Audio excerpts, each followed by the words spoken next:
Aux échelles les plus élémentaires, les lois de la physique sont réversibles. Pourtant, les phénomènes que nous observons à plus grande échelle sont au contraire irréversibles. Comprendre cette dégradation est une bonne introduction à la physique statistique et je vous propose dans cette vidéo d'analyser ensemble très simplement quelques exemples avec l'aide précieuse du grand physicien et de l'immense enseignant qu'était Richard Feynman. Commençons par deux exemples qu'il donne à l'occasion d'une conférence sur la nature des lois physiques dont je vous recommande la transcription complète en français dans ce petit livre de la collection Point Science. Toutes les références sont dans la description. Son premier exemple est celui d'une tasse qu'on lâche, qui chute et se brise. Now it's obvious to everybody that the phenomena of the world are evidently irreversible. By that I mean things happen that don't happen the other way. You drop a cup and it breaks, and you can sit there a long time waiting for the pieces to come together to come back into your hand. Allez petite tasse, recolle-toi, s'il te plaît. Alors maintenant je vous vois venir. Comme ma femme, vous pensez sûrement que j'ai pété un plomb, que je suis un peu dérangé de la calebasse. Et après, tu reviendras dans ma main. Eh bien vous avez raison, mais malheureusement, je suis en liberté. Dans son deuxième exemple, balnéaire cette fois-ci, il évoque à nouveau l'absurdité d'un processus irréversible visionné à l'envers. Ça me rappelle des vacances à la mer. If you watch the waves breaking at the sea, you stand there and wait for the great moment when the foam collects together, rises up out of the sea and falls back further out from the shore. Ah ouais, les vagues, ouais. En verlan maintenant. Bon, je pense que vous avez saisi l'idée, c'est un gag assez classique. Quelques années plus tard, Feynman développe des exemples similaires en demandant explicitement un gros effort d'imagination. In the case of science, I think that one of the things that make it very difficult is it takes a lot of imagination. It's very hard to imagine all the crazy things that things really are like. This is the dimension of imagination. It is an area which we call the Twilight Zone. A bunch of atoms, a cup of coffee or something sitting on a table. And the atoms are jiggling a great deal in the coffee, and they bounce against the cup, and the cup then gets shaking, and the atoms in the cup shake, and they bounce against the saucer, and the heat heats the cup and heats everything else. And hot thing spreads its heat into other things by mere contact, because the atoms that are jiggling a lot in the hot thing shake the ones that are jiggling only a little bit in the cold thing, so that the hot heat, we say, goes into the cold thing, it spreads. But what's spreading is just jiggling and irregular motions. We have to imagine with the atoms a perfect elasticity. They never lose any energy. Every time they bounce, they keep on bouncing all the time. They don't lose anything. They're perpetually moving. And that the things that happen when we say something loses energy, if a ball comes down and bounces, it shakes irregularly some of the atoms in the floor.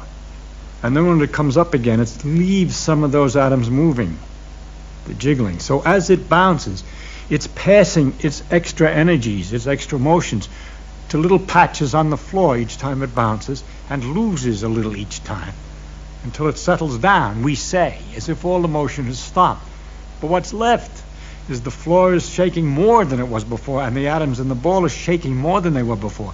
That the organized motion of all these atoms moving the same way, falling down, and the quiet floor is now transformed into a ball sitting on the ground. But all that motion is still there in a form, or the energy of motion, in the form of the jiggling of the floor, which is a little bit warmer. Cet exemple d'une balle qui rebondit marche aussi avec un coyote qui rebondit moins. Rien de choc dans cet extrait, pourtant accéléré 2 fois. Le coyote va inévitablement, comme à son habitude, s'écraser lourdement au fond d'un canyon et transformer ainsi de façon irréversible un travail mécanique en chaleur dissipée dans le sol.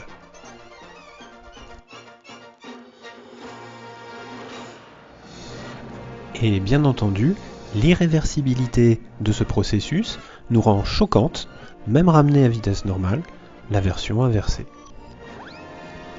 Je vous propose un tout dernier exemple, un peu plus développé encore que les précédents, celui que je vous ai déjà donné en cours.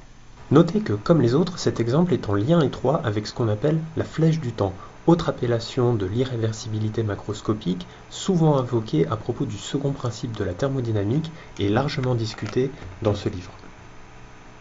Le temps! Le temps! Qu'est-ce que le temps? Non, je n'ai pas le temps, je n'ai pas le temps. Ce thermomètre, il est facile de le réchauffer dans ses mains par frottement. On transforme ainsi du travail mécanique en chaleur. Par contre, on ne verra jamais un thermomètre ainsi réchauffé se mettre spontanément en mouvement, même en attendant très longtemps, à moins d'être sous l'emprise d'une drogue particulièrement puissante.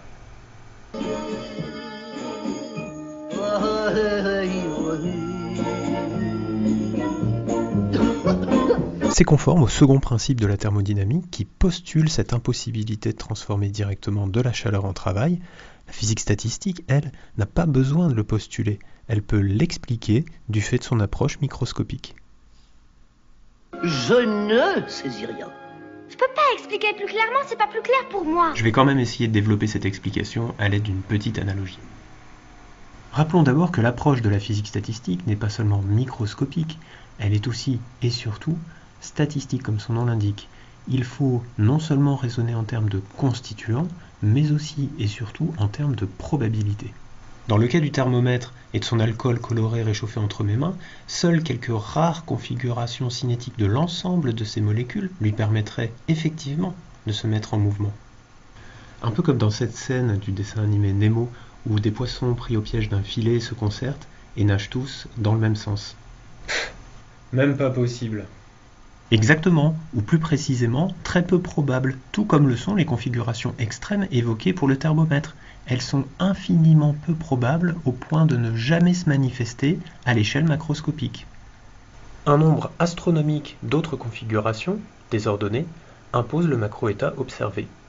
Thermomètre immobile.